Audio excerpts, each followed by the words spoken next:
In a community full of absolute low-life degenerates, there stands one man with an IQ above 25. His name? Azap. Azap.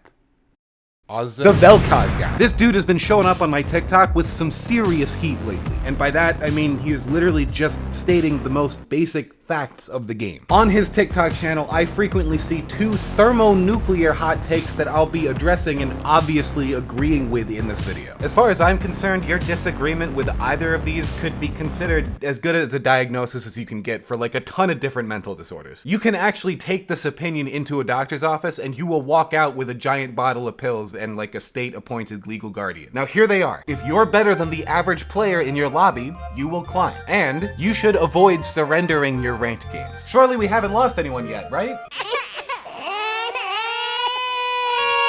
These are no joke the most brain-dead comment sections I've seen in my time on the internet. And I follow Twitch politics. This is why this video exists. After years and years of toxicity, our community finally put someone like Chill in the spotlight and he's getting dogged in the comments every single video. I can't watch, man. I gotta go get my internet white knight outfit. We gotta look at these comments because this shit is just inexcusably stupid. And more importantly, it's primo content, baby. Looks like Sony Vegas hates the audio from TikTok files, so screen captures, what? If you just look at the game and be like, okay, the average player in this Eloy is a bit of a troll, he sucks, they're playing bad, and they have a high chance of losing, right? They're losing my games. You're 1/10 of the game. Let's assume you never DC, never troll, never AFK, you're a perfect player, you don't tilt, okay? So that leaves 9 unknown variables. They're distributed 5 to 4, because one is you. And the team with you should always have ultimately advantage because you have 56% chance for any troll AFK shit player to be on the enemy side and you have 44% chance, right? So assuming you're the immovable constant of all that is holy in the game, it's impossible for you to not climb over time if you perform like you say you do. Nah, cause it's 4 trolls on both teams and it's between me and the Lev30 Smurf account on the other team to see who can kill the trolls faster. Okay, we're already assuming a lot here, but sure, let's say 80% of the players you encounter on the ranked ladder are trolls. The other 20% are half Smurf and half whatever this commenter thinks he is. If you can lock in your role as a presumably good player in every game that you play, you also lock out a potential troll slot in every game that you play. Now with that in mind, let's look at the enemy team. Here are the 3 statistically likely outcomes based on what we've been working with so far. We'll call these win, toss-up, and loss. So looking at this, you're breaking even.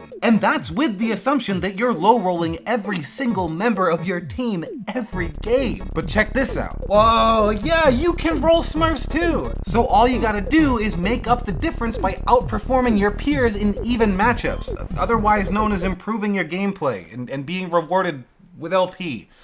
I heard if you do that enough, sometimes you can even rank up. Also have a lever on my team once every 3 games. Wait, no way, he literally just explained that. I can just play a clip of the video I just played. What? They're distributed 5 to 4. Do you understand now? Is he listening to us? I can't tell. He's listening, he's not understanding. Yeah, he doesn't even like get us, man. Okay, how is it my fault that I get 0-10 top or 2-12 bot every game? That's just the same comprehension issue as the other one, but looks like he got a reply. Okay, so make sure your lane doesn't roam and also track the enemy jungler. That could be good advice. Ryze can't do shit, but oh fuck. We have found the root of the problem. EQ, brothers. One day we'll get there. Just don't play Ryze then. Yeah.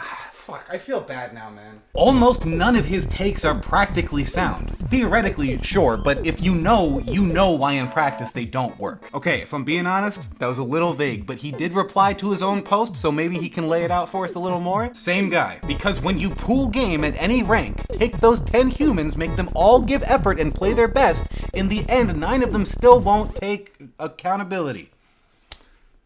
Very true, very true, very true! How incredibly true were the words you spoke. Gambler's fallacy. There's a 56% chance to win each individual game. Doesn't mean your win rate will be 56%. Oh, fuck, dude, you just don't know what that means. Gambler's fallacy is like when you miss on the slots 18 times in a row and you think, well, I'm due for a win because I just lost 18 times. But the reality is the chances of the slot hitting is the same no matter how you spin each time. What's weird is you're saying this applies to his his point because he's just citing the concept of probability. He's saying each team has 5 variables and you're mitigating one by being consistently good, therefore you will have a higher win percentage. Just like if one of those variables was taken up by an actual pro player, you'd be crazy to say that they're not more likely to win that game. More likely, probability. Maybe there's confusion because they think he meant like actually exactly 56%. You don't actually think that.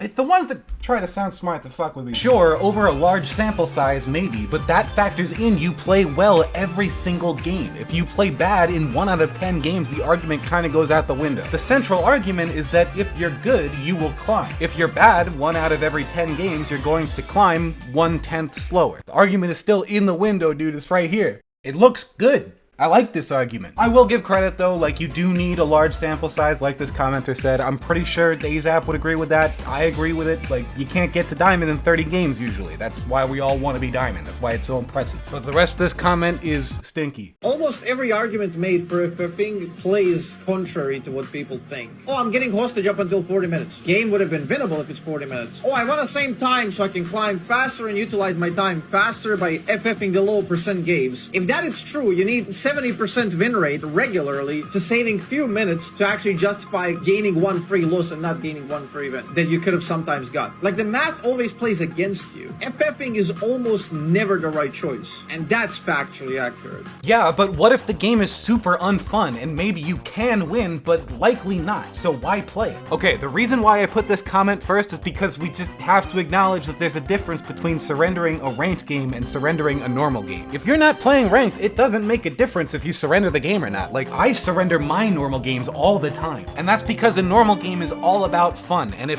4 out of 5 people don't want to be in it, then yeah, fucking surrender. But if you're watching a content creator like AZAP, chances are you're doing it because you want to improve, you want to win more games, you want to climb, and he's telling you that you can up your win rate by not surrendering so much. If you think that's sucking the fun out of the game, then maybe you should either go play normals or accept that your ranked win rate just is not what it could be. Not taking into consideration that the 40-minute game will still most likely end in a loss. Okay, the 2 really important words in this comment are most likely. Nobody is saying that the chances are high that you will win a game with like an 8-0 Katarina on the enemy team. The argument here, and he did say this, he did take it into consideration, is that FFing a low percent game does not save enough time to offset the potential LP you could have gotten by staying in those games on a regular basis. Because it's true, most of those games are not gonna pan out, but every time you FF those, you're saving what, like 15-20 minutes? And this is all for the luxury of spending like well over an hour winning one and losing one to get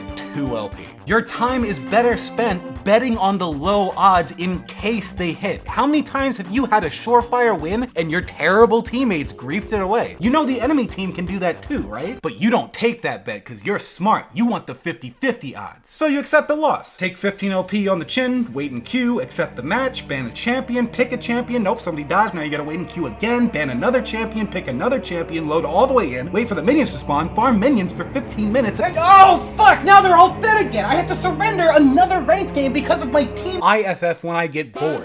That's solid, you know, makes sense. But you're forgetting that we're all human, and a 40-minute loss is gonna tilt you much more than an FF15. And then comes the tilt queue and you lose even more LP. This isn't a problem with not surrendering, it's a problem with your mental. A lot of really high elo players with really good mentals can look at a 40-minute loss in the grand scheme of a greater climb. If that's not a skill you have and you want to be high elo, it's something that you need to train just as hard as hitting your skill shots or nailing your combos. Because your choice to end a match early because you think it might tilt you is ultimately an emotional decision you're making at the cost of your LP. And it's the same kind of dogshit emotional decision that I would be making if I chose to play Lee Sin only in ranked because I have an ego about my Lee Sin. Statistically wrong actually, but okay. I mean, he doesn't reply to this post with like any statistics or elaborate at all really, but his profile picture is Shadow the Hedgehog. Bro talking about statistics as if the team that gets first Drake doesn't win like 60% of games.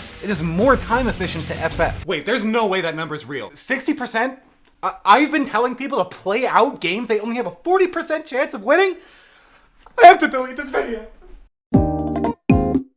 This is the part of the video where I tell you there are dozens, or more realistically hundreds of comments under these videos that are identical in content to the ones that I just showed you. If you think I'm cherry picking these, or if you think these are jokes, I would like to personally invite you to go read this garbage on AZAP's TikTok page, which you should follow, by the way. I am admittedly a newer fan, so I don't know much about his content aside from the fact that he seems pretty chill and you could probably learn a lot from him if you play a lot of ranked and take the game seriously. So if that sounds like you, please go show him some support. From what I can tell, he definitely deserves it. And before I go, I want to mention that if you see any shitty comments under his videos, or well, now I guess mine, I gotta ask you not to be super mean about disagreeing with them. Yeah, even Shadow the Hedgehog. I know these guys suck, and I haven't been shy about saying that in public, but I don't want to see any of them getting harassed, so just please be cool. And to all of those commenters who do actually disagree with me and made it this far, I just gotta legitimately wish you good luck not looking like a dumb fuck down there. The odds are really stacked against you. Hopefully that made sense, actually. I'm saying that there's a low probability.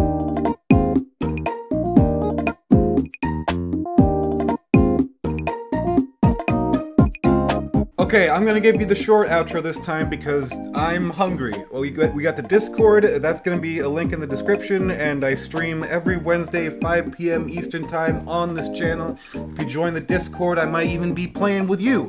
That's it. Go subscribe to AZAP and go to his Twitch and his TikTok and all that. He's a cool dude.